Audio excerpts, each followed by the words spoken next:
Good day ladies and gentlemen, welcome to another video na sasagot sa inyo mga G-Loan katanungan. At ngayon katanungan na nabasa natin mula sa ating commentator, mula sa ating Facebook o YouTube channel na DJ Chico Arellano.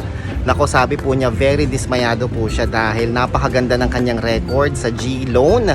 At yung 25,000 niya na fully paid niya 6 months in advance, January pa dapat mag-due, pero na fully paid po niya mga kaibigan. Maganda din yung amount na pumapasok sa kanyang GCash wallet, pero unfortunately hindi po ito naging magandang feedback sa kanya nung natanggap niya na 1,000 na lamang yung pwede niyang i-loan sa kanyang G-Loan. Narito po, basahin natin.